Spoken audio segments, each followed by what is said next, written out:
반갑습니다. 네, 오늘은 광고 주보에서 광고 시간에 말씀드린 바대로 Only One 전도주일로 지키는 날입니다. 그래서 제가 아까 말씀드리긴 했지만 다시 한번 말씀드리면, 혹시 오늘 일부 예배부터 교회에 처음 나오신 분이 계신지 여쭙고 싶고, 처음 나오진 않더라도 꾸준히 예배는 드리고 있었지만 뭐 등록은 하지 않았다라고 하시는 분들께 이제 권해드립니다. 등록을 하라는 말이 아닙니다. 교회 등록하라는 말이 아니라 방문 카드를 한번 작성해주고 가시라라는 말씀을 요청을 드리도록 하겠습니다.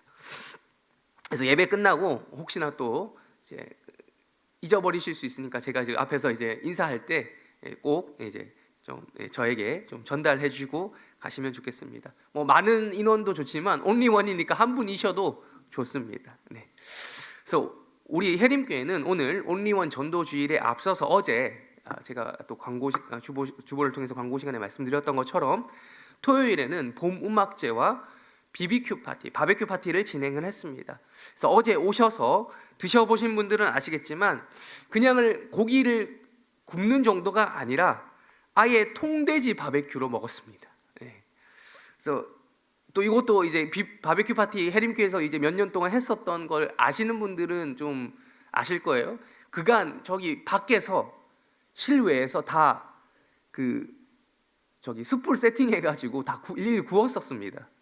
남자 집사님들이 다 일일이 구우셨는데 이제 굽는 정도가 아니라 아예 통돼지 바베큐로 먹었죠. 근데 이게 참 잘 됐던 게 어제 마침 또 비가 왔었어가지고 했다 하더라도 수급하기도 힘들었을 뿐더러 또 쉽지 않았을 환경이었습니다. 그래서 이제 통돼지 바베큐를 이제 외부에서 떼오는 식으로 해가지고 이렇게 먹었었는데, 참 숯불에 구워 먹는 것도 맛은 있지만 이렇게 통돼지 바베큐도 참 어제 먹어보니까 예상했던 대로 맛있더라고요. 특별히 또 통돼지 바베큐를 먹을 수 있는 기회가 구워 먹는 것보다는 상대적으로 우리가 좀 덜 하다 보니까 또 귀한 시간이었던 것 같습니다. 요즘에 뭐 지역 축제니 뭐니 해서 많이 하는데 꼭 가면 바베큐 돌리고 있잖아요. 어디 가면. 그래서 또 한 접시 먹으려고 해도 뭐 최소 3만 원에서 비싸면 5만 원까지 받는 접시당, 그런 바가지 물가 또 넘친다고 하더라고요. 그래서 아무튼 어제 그 통돼지 바베큐를 좀 이렇게 막 집사님들이 해체하는 것을 보면서 또 제가 또 먹으면서 평소에도 가끔씩 해보는 그런 생각이 들었습니다. 뭐 어떤 생각이 있냐면, 참 돼지라고 하는 이 고기는 버릴 부위가 없구나라는 그런 생각이었습니다.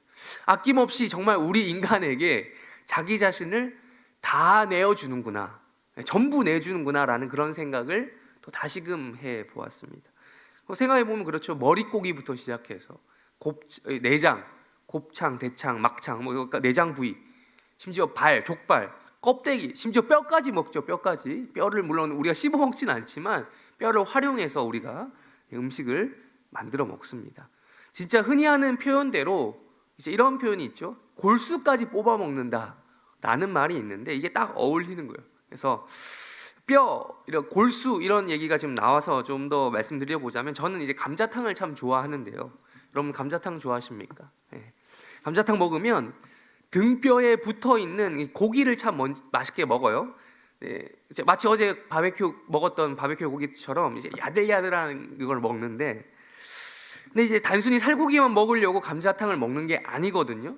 가끔 보면 감자탕 먹으러 가면 옆에 주변에 드시는 분들을 보면 뼈에 붙은 고기만 살짝 젓가락으로 이렇게 떼어 드시고, 그것도 대충 떼어 드시고 뼈를 뼈통에 버리시는 분들을 볼 때마다 제가 마음이 아픕니다. 그러니까 아깝다는 생각이 들어서 그래요. 뭐 제가 대신 먹어줄 수는 없지만 손에 비닐 장갑을 끼든 뭐든 해가지고 좀 뼈를 손으로 잡고 뜯어야 됩니다. 물론 그렇게 먹으려면 좀 지저분해 보일 수 있어서 좀 먹더라도 감자탕 먹으려면 참 편한 사람이랑 같이 가서 먹어야 돼요. 그래서 좀 지저분해 보일 수 있으니까. 그래서 뼈와 뼈 사이를 딱 분리시켜가지고 그 안에 있는 고기뿐만 아니라 골수까지 쪽쪽 이제 빨아 먹어야지 제대로 먹었다라고 할 수 있겠죠.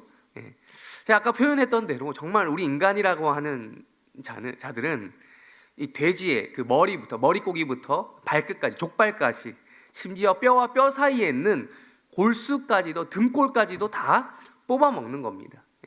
돼지는 희생이라고 하는 것을 통해서 자신의 모든 것을 아낌없이 하나도 남김없이 주는 거예요. 그래서 우리에게 맛과 영양이라고 하는 영양 보충이라고 하는 유익을 가져다 주는 것입니다. 다소 제가 이제 우습게 무슨 연관성, 무슨 먹는 걸 가지고 이렇게 철학적으로 얘기하냐 싶으시겠지만 우스운 연관성이기도 하지만 저는 이 오늘 본문, 아까 시작하면서 읽었던 이 본문 말씀을 보면서 이 돼지고기가 좀 생각이 났고, 이어서 등뼈로 만든 감자탕이 생각이 났습니다. 그 누구보다도 우리를 위해서 아낌없이 자신의 모든 것을 다 내어주신 예수님의 관련된 말씀이 기록되었기 때문입니다. 2025년이 시작한 지도 얼마 안 된 것 같은데 벌써 4월입니다. 1월부터 3월이 지나갔으니 2025년에 4분의 1이 벌써 지나간 것입니다. 어제는 봄비까지 내렸죠. 4월쯤이 되면 항상 교회에서 맞이하는 절기가 있습니다. 어떤 절기입니까? 얼마 곧 안 있으면 부활주일입니다. 참고로 우리 교단, 저희 해림교회가 소속된 교단은 대한예수교 장로회 합동이라고 하는 교단입니다. 저희 교단은 부활절이라고 하는 용어보다는 부활주일이라는 단어를 즐겨서 씁니다. 다들 아시다시피 원래 주일이라고 하는 이 개념 자체에 부활의 의미가 담겨져 있습니다. 원래 예수님께서 안식 후 첫날, 성경에 보면 안식 후 첫날이라고 기록되어 있죠. 즉 토요일 다음 날인 일요일에 부활하셨습니다. 그래서 우리 기독교인들은 일요일을 주님의 날이라고 해서 주일이라고 부르는 겁니다. 즉 우리는 매주 일요일마다 우리의 주님이신 예수 그리스도가 부활하시는 것을 기념하는 의미에서 일요일을 일요일이라고 부르지 않고 주일이라고 부르는 것입니다. 그래서 더 이상 우리는 유대교처럼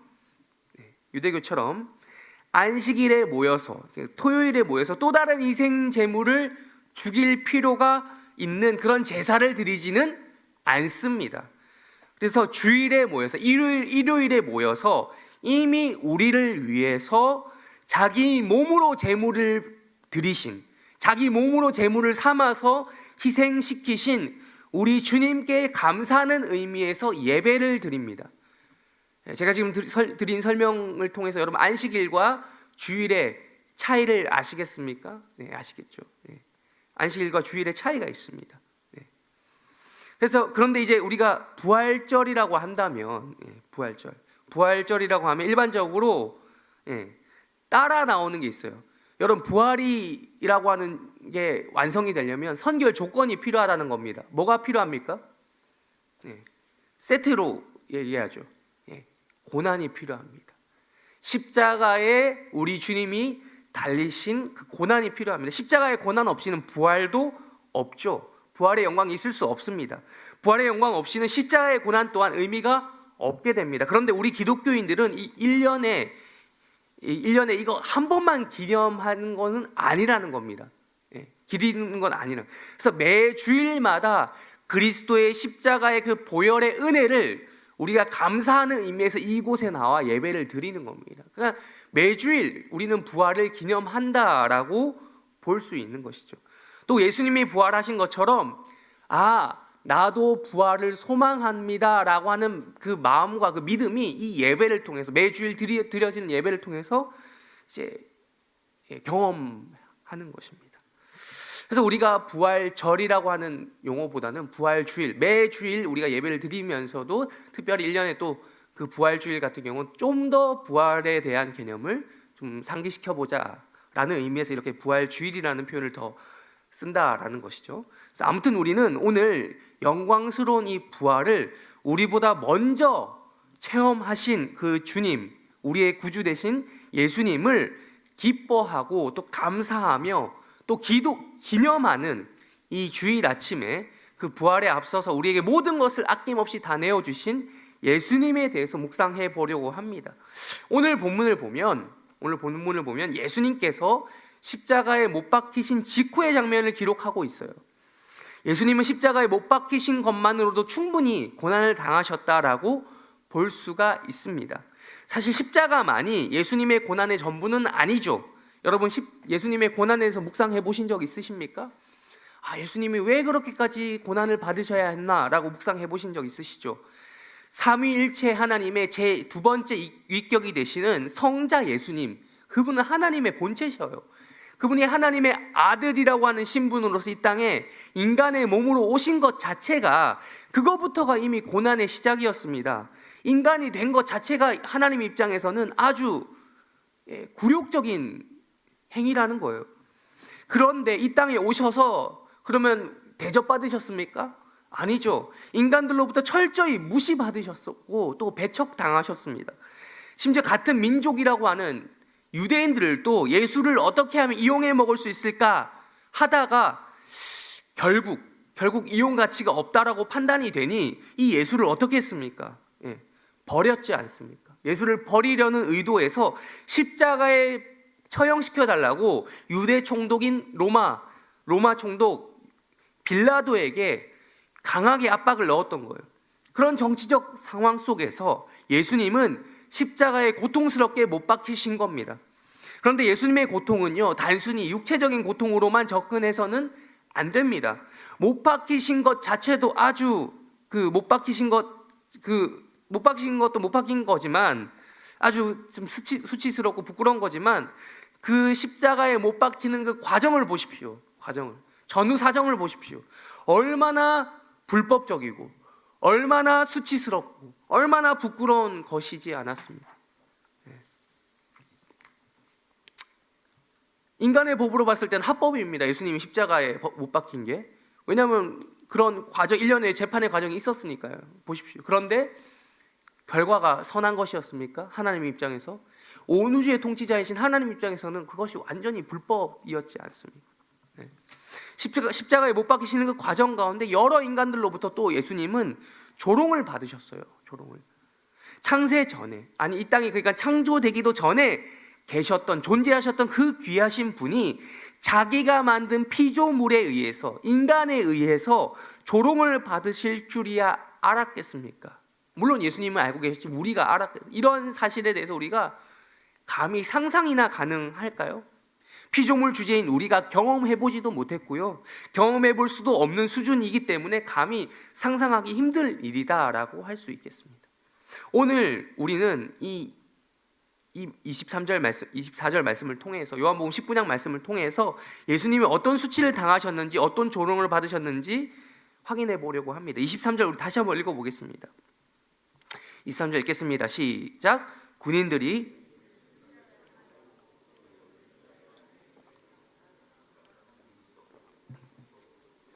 이 속옷은 호지 아니하고 위에서부터 통으로 짠 것입니다. 예수님은 이미 십자가에 못 박히셨음에도 어떤 방식으로 조롱을 받으시고 수치를 당하셨다라고 성경이 기록합니까? 옷이 벗겨졌다라고 기록하고 있습니다. 혹시 여러분 나무나 쇠로 된 십자가상을 보신 적이 있습니까? 아니면 예수님이 십자가에 달려있는 이미지, 그림, 혹은 영화에서 나오는 예수님을 그린 영화 같은 걸 보신 적 있으세요? 아무래도 우리 교단, 제가 아까 말씀드린 대한예수교 장로회 합동교단에서는 십자가 형상을 잘 찾아보기가 힘듭니다. 우리 교단에서 신앙생활 오래 하셨던 분들은 십자가 형태는 어디서 봤을지 몰라도 그 십자가로 만든 어떤 물건이나 이런 것들 잘 많이 못 보셨을 겁니다. 일부러 그렇게 한 겁니다. 십자가 형상 자체에 의미를 두지 않아서 못 보는 겁니다. 어쨌든 그런 십자가상을 보면 주로 이제 가톨릭에 가면 많이 볼 수 있는데, 그런 십자가상을 보면 예수님이 어떤 복장으로 달려 계시죠? 어떤 복장? 경우에 따라 표현되는 것이 조금씩 다르죠. 근데 어떤 데 보면 이제 예수님이 풀 착장, 상의 하의 다 입고 있는 그 십자가에 달려 있는 모습이 그려졌을 때도 있어요. 근데 그건 거의 없고, 그런 경우는 거의 없어요. 근데 대부분 어떤 모습으로 있죠? 의상이? 예수님의 형상은 하체에만 뭔가 두르고 있어요. 하체에만. 그러니까 팬티만 입고 있는 경우가 많아요. 그냥 속옷이라고 하면 안 되고 팬티라고 해야 됩니다. 오늘 본문에도 나오니까요. 근데 그것조차 사실 고증이 제대로 안 된 거다라고 할 수 있는 겁니다. 이거 마치 예수님께서 십자가에 달리실 때 못이 박히는 그곳이 여기라고 하는 거랑 똑같은 겁니다. 손바닥 여기 중앙. 예. 간혹 여러분 예수님 십자가에 손과 발이 못 박히셨다 했을 때 어디 박히신 것 같아요? 여기라고 보시는 분들이 많아요. 여기. 예. 이것도 고증 오류죠. 여기 박히면 어떻게 되는지 아세요? 여기 박히면 몸무게를 못 버티고 이게 찢어진다고 합니다. 찢어진다고 합니다. 예. 그러니까 그러니까 십자가형을 당하는 죄수들은 손바닥이 아니라 어디 박힐까요? 손목 여기 박혀요. 여기. 예. 그러니까 그래야 딱 고정이 된대요. 예. 다소 끔찍한 얘기인데 아침부터 죄송합니다. 그러니까 이제 가끔 성화 같은 그림 있죠. 성화라고 불리는 그런 그림에 예수님 손바닥에 못이 박혀 있으면 야 저거 잘 몰라서 그렇게 그렸구나. 아무리 역사적인 작품이어도 그렇게 작가가 좀 잘 몰랐구나 하고 넘어가시면 됩니다. 예수님이 십자가에 달리셨을 때 복장으로 다시 넘어가서 복장. 옷을 다 입고 있었는지 하체를 가리는 팬티만 입었는지 그때는 뭐 팬티가 없었으니 천을 대충 두르고 있었는지 등의 고증을 할 필요가 없습니다. 그러니까 오늘 본문을 통해서 알 수 있기 때문에 그래요. 오늘 본문을 통해서 우리가 알 수 있죠. 예수님은 그냥 알몸으로 달리시는 거예요. 알몸으로. 예.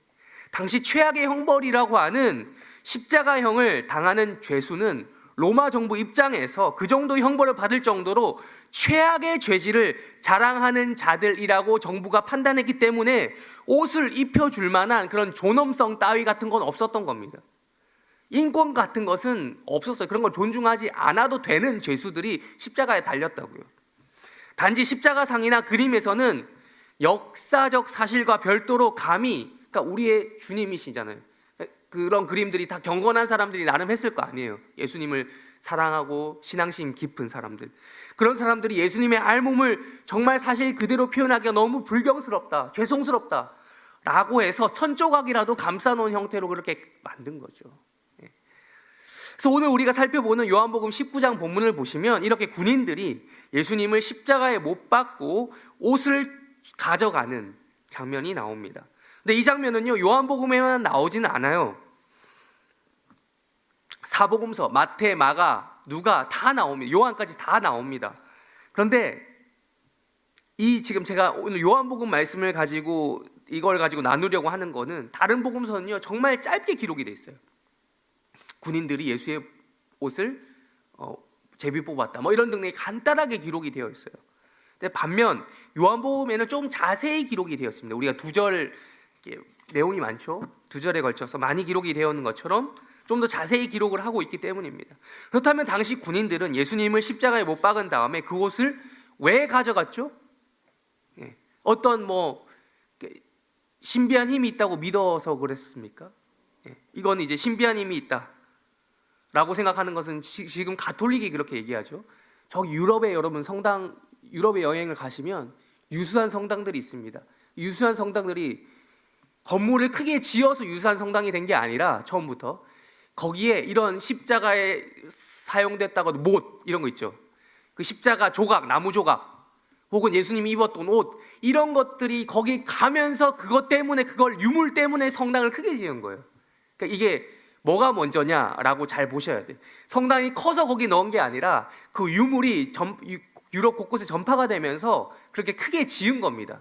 사람들 많이 오라고 와서 보고 가라고. 그냥 보는 게 아니라 지금 제가 말씀드렸던 것처럼 거기에 어떤 신비한 힘이 있다고 믿었어요. 유물 숭배라고 해서. 아주 잘못된 왜곡된 신앙이죠. 가톨릭에. 이 군인들이 그런 마음으로 가져갔을까요? 아닙니다. 당연히 그런 경건한 마음 따위는 없었죠. 기념품으로 챙기려고 가져갔습니까? 아닙니다. 안타깝게도 십자가에 달리신 예수님은 그 정도 취급도 받지 못하셨습니다. 당시에는 옷감이 아주 귀했습니다. 지금처럼 우리와 같이 평범한 사람이 집에 옷을 여러 벌 두고 야 오늘 뭐 입고 가지? 오늘 교회 가는데 주일날 교회 가는데 뭐 입고 가지? 라고 하면서 골라서 입을 처지가 못 됐어요. 대부분. 그렇게 무엇을 입을까 고민할 수 있는 사람은 아주 고귀한 신분의 귀족이나 부자 등에 해당하는 아주 소수에 불과했습니다. 그러니 옷감 자체가 아주 가치가 있는 것이었기 때문에 전쟁이나 사형 집행장에서 발생하는 사망자가 가지고 있었던 소지품이 있죠. 다른 건 없어도 옷은 가지고 있잖아요. 예, 그런 소지품은 모두 약탈의 대상이었습니다. 약탈. 전리품이라고 표현하기도 하죠. 예, 옷도 마찬가지였어요. 옷은 빨기만 하면 이 옷감으로 얼마든지 재활용할 수 있었기 때문에 값어치가 있었습니다. 그래서 예수님의 십자가형을 집행한 로마 군인들이 나름 수고비 개념으로 스스로를 챙기는 거예요. 다 가져가도 아무도 뭐라고 안 하니까. 수고비 혹은 보너스 같은 개념으로 예수님의 옷을 늘 챙겨가듯이 챙겨갔던 겁니다. 그래서 우선 저기 첫 번째 말한 옷은 23절에 말한 첫 번째 옷은 겉옷입니다. 겉옷을 챙겨갔고, 또 이 겉옷을 그냥 챙겨간 게 아니라 워낙 이 외투 같은 것이니까 이제 컸겠죠. 이게 천을 풀어보면 컸겠죠. 그것을 4명이 나눠서 가져갔다. 아마 군인이 4명이었던 것 같습니다. 예수님 처형에 동원되었던 인력 4명이었던 넷으로 나눠 갔습니다. 그런데 성경은 이 겉옷뿐만 아니라 속옷 또한 전리품의 대상이 되었다라고 말씀을 하고 있죠. 아마 예수님이 어떤 분인지 알았더라면 속옷은 그래도 입혀주지 않았을까라는 생각을 해보지만 이 속옷마저 벗겨버렸다라고 성경은 기록합니다. 근데 여러분 이 성경에 적혀져 있듯이 속옷의 경우는 좀 다르게 취급하고 있습니다. 통으로 짜져 있다고 합니다. 이때 속옷은 우리 팬티 상하이가 분리되어 있던 게 아니라 하나로 통짜로 짜져 있었던 것 같습니다. 이때 입었던 속옷은 통으로 짜져 있어서 넷으로 나누긴 참 곤란했던 것 같습니다. 그래서 이에 로마 군인들이 어떻게 했다고 합니까? 24절도 이어서 읽어볼까요? 다시 한번 24절 읽겠습니다. 시작. 군인들이 이것을 찢지 말고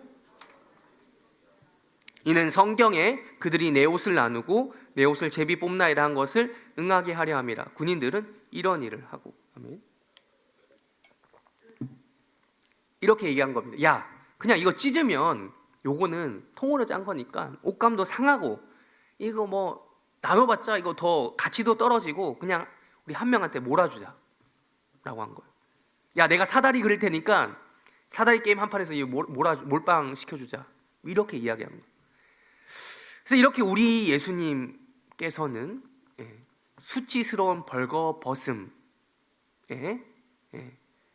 탈의를 완전히 발가벗고 탈의하고 계시고 있는 상황에 그것도 모자라서 그 옷 가지고 오락거리로 삼는 이러한 부끄러움까지, 자신의 옷 가지고 이런 오락거리로 삼고 있는 이러한 상황까지 맞이하게 되신 거예요. 이렇게 예수님은 끝까지 철저히 모든, 정말 돌아가시기 전까지 단순히 육체의 목숨만 빼앗긴 게 아니라 다양한 방식으로 조롱받으시고 수치받으시고 모든 것을 정말 다 내어주시는 듯한 장면을 경험하고 계신 겁니다. 근데 중요한 것은 이겁니다. 이에 대해서요, 이 복음서의 기록자인 요한복음이죠. 요한이 썼겠죠. 요한은 당연하다듯이 이미 다 알고 있다는 식으로 기록을 이어나간다는 겁니다. 이 제비 뽑는 장면, 예수님의 수치조차 오락거리로 만들어버린 이 장면조차 마치 이미 다 알고 있었던 사실인 마냥 이렇게 말씀하고 있었죠. 24절 이는부터 우리 다시 한번 읽어보겠습니다. 이는 시작. 이는 성경에 그들이 내 옷을 나누고 내 옷을 제비 뽑나이다 한 것을 응하게 하려 함이로라. 여기서 말하는 성경이 어디냐면 구약 성경 시편 22편을 말합니다. 시편 22편 18절에 이런 말씀이 적혀져 있습니다. 제가 읽어드리겠습니다. 내 겉옷을 나누며 속옷을 제비 뽑나이다.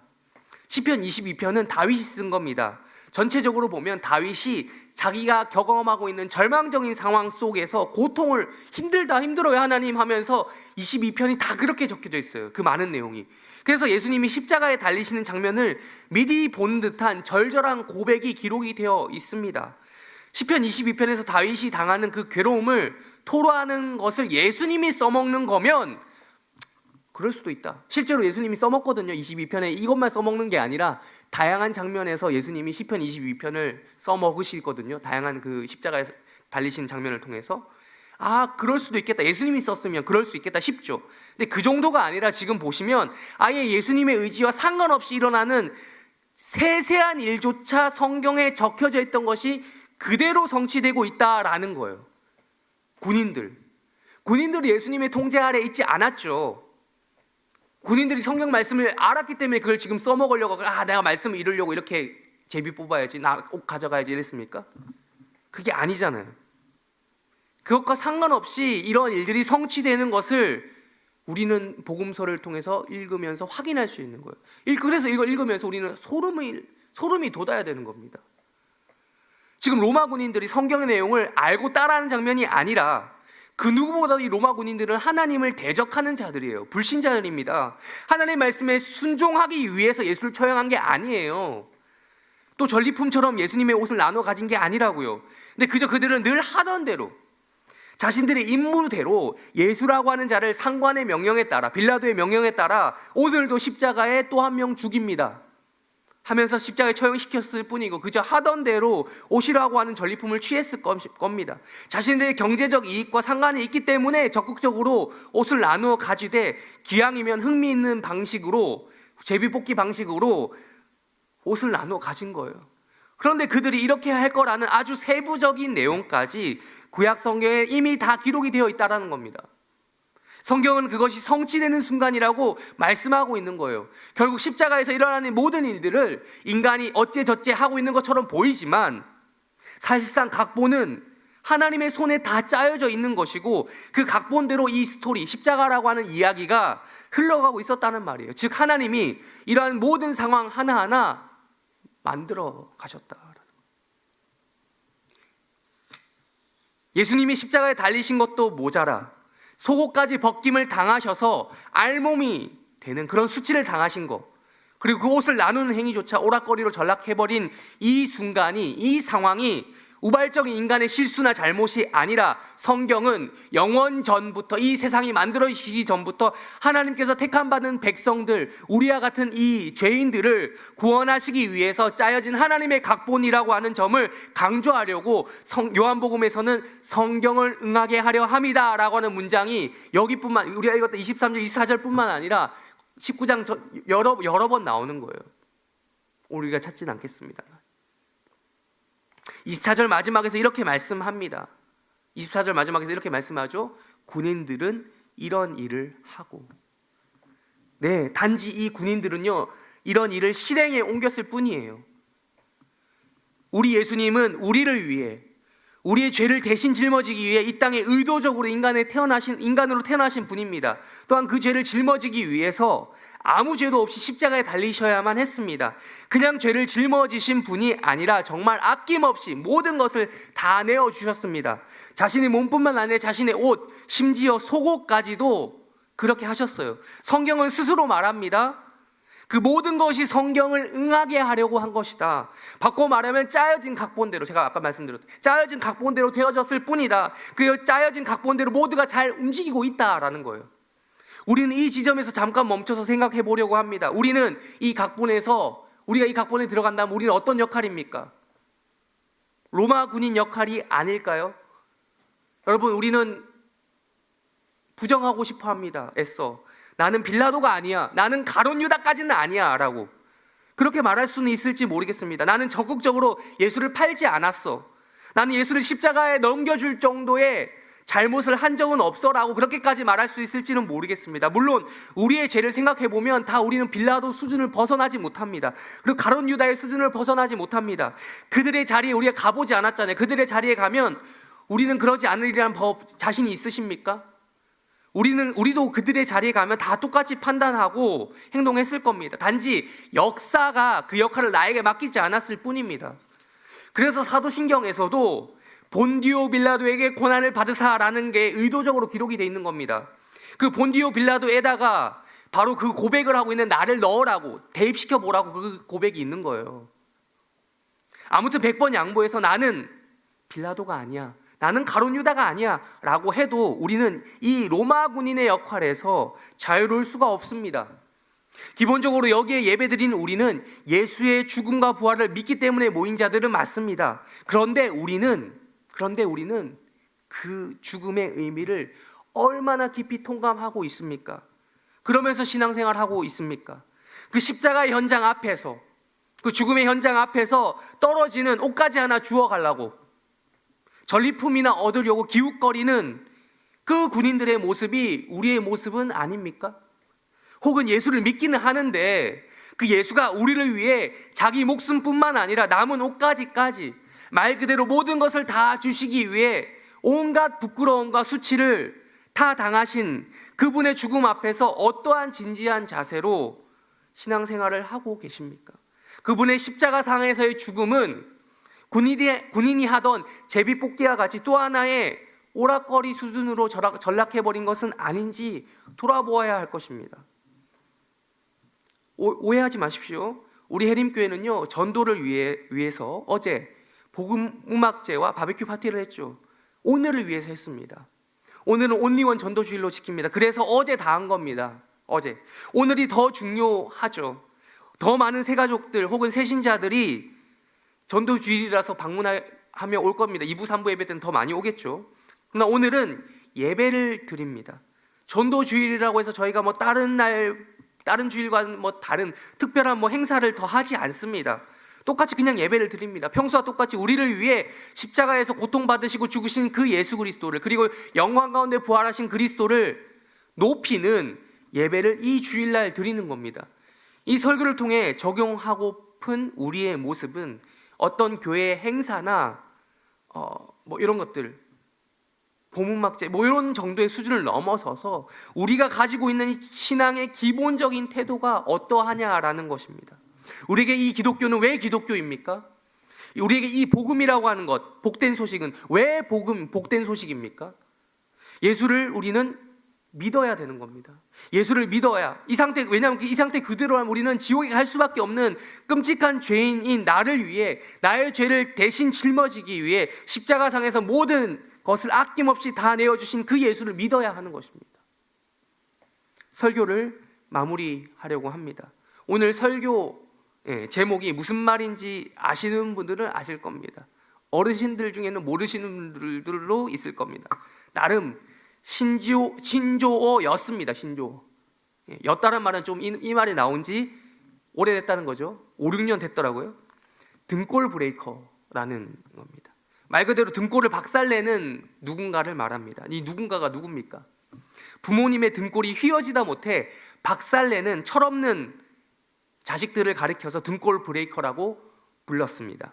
이 등골 브레이커가 주로 지칭하는 자식들은 다 똑같은 그 자식들이 아니라 주로 이제 중고등학생들 사이에서 몇 년 전에 노스페이스라고 하는 그 고가의 패딩 점퍼, 지금 뭐 그렇게 비싸지 않은 것도 있지만 주로 이제 고가의 패딩 점퍼를 입고 다니는 것이 당시 유행이었습니다. 이게 적게는 수십만 원에서 브랜드에 따라 어떤 거는 100만 원이 넘어가는 옷도 있어가지고 학생들에게 이런 것들 계속 사줘야 되는 부모들을 뭔가 좀 하는 마음에서 이런 등골 브레이커라는 단어가 사회적인 이슈가 된 적이 있습니다. 이거 사달라고 부모를 졸라대는 중고등학생 자녀들이 그렇게 많았다고 해요. 그래서 이런 유행에 따라 일일이 고가의 옷을 또 유행에 따라 바뀌면 또 사줘야 되잖아요. 한 번 일회성이 아니잖아요. 그래서 이런 것들 사다 입혀줘야 하는 부모의 등골이 휘다 못해 부서진다고 해서 등골 브레이커라는 신조어가 생긴 겁니다. 그렇습니다. 우리야말로 등골 브레이커입니다. 누구의 등골 브레이커겠습니까? 우리 주님의 등골을 부서뜨린 자들입니다. 우리 예수님의 등골을 휘게 만들다 못해 부서뜨릴 준비가 되어 있는 자들이에요. 아니, 예수님께서 우리에게 아낌없이 자신의 모든 것을 다 주신다고 했으니 감자탕에 등뼈를 먹듯이 등골을 부러뜨리는 데서 만족하지 않고 등골을 쪽쪽 빨아먹을 준비가 되어 있는 자들이 우리라고 할 수 있는 거예요. 여기서 오해하시면 안 되는 것이 있습니다. 지금 그렇다고 해서 꼭 이 지점에 가면 그리고 우리 보고 지금 우리가 뭘 해야 되냐, 얼만큼 또 어떤 하나님 앞에 뭘 더 해야 되냐라고 하는 행위적인 결론을 내시려고 하는 분들이 있습니다. 제가 지금 그렇다고 해서 예수님 아유 죄송해요, 아유 송구스러워요 하는 식의 결론을 내리려고 하는 것이 아닙니다. 송구스러우시면 어떻게 하실 겁니까? 죄송하면 어떻게 하실 겁니까? 미안해 하시면 어떠실 겁니까? 어떻게 하면 하나님께 그 미안한 마음에 보답이 될 수 있을까요? 그런 방법 자체가 있을까요? 없습니다. 전혀 없습니다. 그거에 보답하려고 하는 마음 자체가 교만입니다. 하나님의 전적인 은혜가 희미해지는 지점이고 인간의 공로가 시작되는 지점인 것입니다. 송구스럽다고 해서, 죄송하다고 해서, 미안하다고 해서 인간에게 어떠한 행위를 요구함으로써 그것을 보충해서는 안 되고, 해서도 할 수도 없습니다. 그저 전리품이나 바라며 돈이 될 만한 옷감이나 떨어지나 싶어서 교회에 다니는 사람을, 어쩌면 우리를, 그런 사람이 남이 아닌 우리를 무조건 비판하고자 하는 것이 아닙니다. 거룩한 것을 대상으로 오락거리로 삼았던 사람을, 어쩌면 그것이 우리를 말하는, 우리를 무조건 그런 사람을 무조건 비판하고자 하는 것도 아닙니다. 그런 역할을 한 사람도 결국 아까 제가 말씀드렸던 것처럼 짜여진 각본 속에서 움직였던 것이라고 말씀드리지 않았습니까? 중요한 것은 그 짜여진 각본이라는 게 있었다는 것을 오늘 읽고 함께 나눈 성경 말씀을 통해서 인정하게 되었는지 아닌지, 바꿔 말하면 그것을 우리가 믿는지, 신앙의 용어, 신앙하는지 아닌지를 우리가 확인하자는 것입니다. 그렇습니다. 그분은 수치가 가득한, 부끄러워서 입에 담기도 힘든 그분의 길인 십자가의 길을 가셨습니다. 우리는 우리대로 죄를 저질렀습니다. 다시 한번 말씀드립니다. 우리는 예수를 팔았습니다. 그리고 예수 때문에 떨어진 전리품에 관심을 두었습니다. 예수 때문에 발생하는 오락거리에 관심을 두었습니다. 결국 우리는 우리대로 예수님의 등골 브레이커 역할을 자처했습니다. 여기서 무슨 말이 더 필요하겠습니까? 찬송가 143장은 이렇게 시작합니다.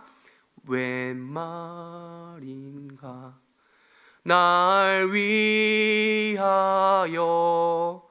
주 돌아가셨나. 이 벌레 같은 날 위해 그네 받으셨나. 이 질문에 제대로 대답할 수 있는 사람이 이 중에 있습니까? 우리 중에 있습니까? 역사상 아무도 없었습니다.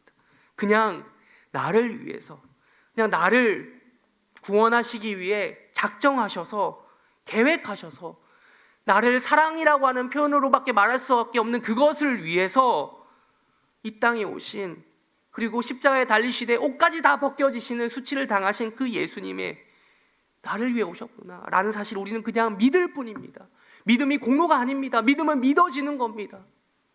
예수님이 우리의 구원자 되시다는 사실을 우리는 믿을 뿐입니다. 여기 덧붙이실 게 있습니까? 우리가 할 게 없습니다. 이렇게 벌레 같은 나를 위해, 등골 브레이커밖에 안 되는 나를 위해 죽으신 나의 구주, 내 예수님 감사합니다. 그래서 할 게 이거밖에 없어서 주일날 예배드리러 나옵니다. 일요일을 주일로 지킵니다. 예배합니다. 이 예배를 받아 주시옵소서. 이런 마음으로 신앙생활 하시는, 또 다음 주 성찬식을 감사한 마음으로 기대하시면서, 기다리시면서 받으시는, 그렇게 또 영광스러운 부활주의를 맞이하시는 복된 해림교회 성도들 되시기를 주님의 이름으로 축원합니다. 우리 찬송가 143장 우리 한번 불러보겠습니다. 143장 부르고 마치겠습니다.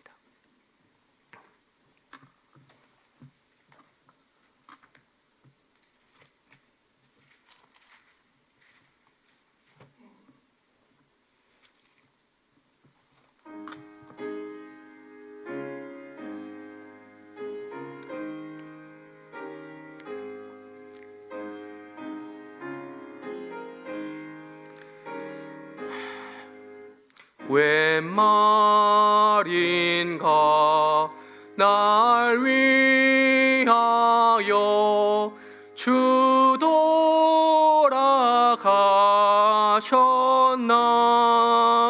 이 벌레 같은 날 위해 그네 받으셨나. 내 지은 죄 다 지시고 못 박히셨으니 웬일인가 웬 은혜인가 그 사랑 크셔라. 주 십자가 못 박히셨으니 길 때 그 해도 비듬고 그 밝은 빛 가리워서 캄캄게 되었네. 나 십자가 대할 때에 그 일이 고마워. 내 얼굴 감히 못 들고 눈물 흘리도다. 느르러도 눈물로써 못 갚을 줄 알아. 몸 밖에 드릴 것 없어 이 몸 바칩니다.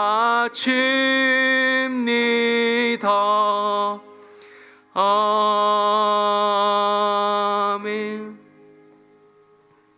축도로 예배를 마칩니다. 지금은 우리 주 예수 그리스도의 은혜와 하나님의 사랑과 성령의 교통 인도 위로 함께 하심이 이곳에 모여 웬 말인가 웬 은혜인가 흘릴 것이 눈물밖에 없고 드릴 것이 이 몸밖에 없다라고 결심하고 다짐하는 이 모든 해림교회 하나님 백성들 가운데 영원토록 함께 있을지어다. 아멘.